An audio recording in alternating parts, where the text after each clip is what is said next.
This has become a symbol of success. But for whom? Australia makes more than 60,000 boomerangs a year, but then that's only our share of the market. There are production lines in the United States, Canada, and even West Germany. And the first casualties of the international trade in boomerangs have been the founders of the industry, the Aborigines. Boomerang making has long since had much to do with them. And some people even say that boomerang making has long since had much to do with boomerangs.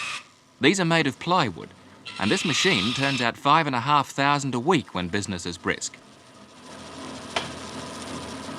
Do all these come back? Yeah, oh yeah, for sure.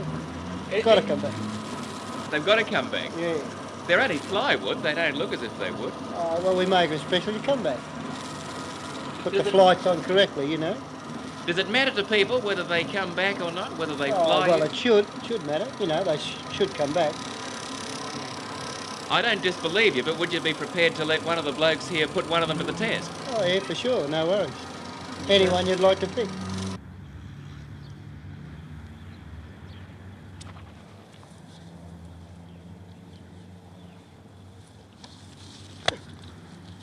Well, that was pretty good. Marvellous, wasn't it? Can you do it every time, though? Oh, well, it all depends on the wind, you know. It does come back, as you can see, but if you've got a real strong wind, well, they won't come back. And that's only just plywood? That's only plywood. If the wind gets too much wind, it'll take it right away. If the wind's just right and calm, then use the big and heavy ones if it's windy, you know. Give it another go, just for luck. Go all day.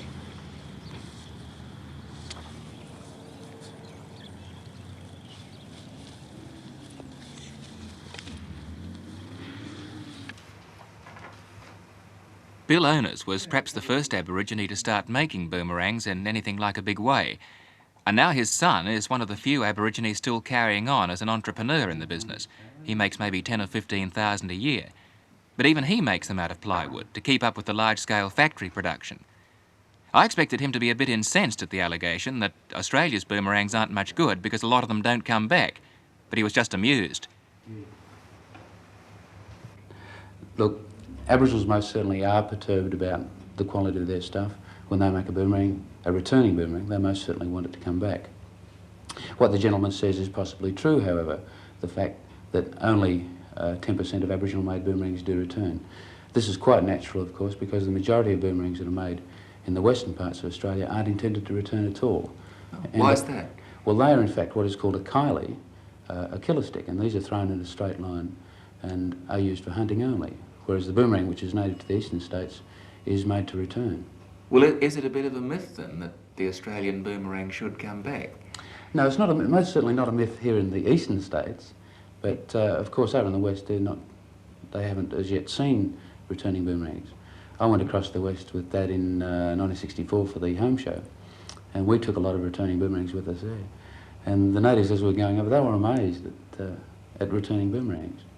It was really big. Yeah. Just what effect have these overseas imports had on the boomerang business here? They've had a very, very damaging effect on the Aboriginal industry, most particularly. I can remember a time when Aboriginals just about had the field entirely to themselves. And it was pretty good because Aboriginal people were doing their own thing. It's the sort of thing that we're naturally adept at doing, you know. But nowadays it's very hard. And most particularly since this gentleman in Queensland, who is not even an Australian, has the registration of design on a boomerang. I don't know how on earth the government ever allowed him to do this, but... What do you mean he's got the registration of the design of the boomerang? Well, from what I believe, he's managed to pay $4 and secured the right to hold that design, which in fact gives him copyright, and I suppose it's possible that at any time in the future he could turn around and tell everyone in Australia to stop making boomerangs. The symbol has always been distinctively Australian. The industry has always been distinctively Australian. Now it seems we don't own the symbol, and we don't even have a monopoly of the industry. So perhaps the sign of the boomerang no longer represents what's made in Australia, but more properly, who owns Australia.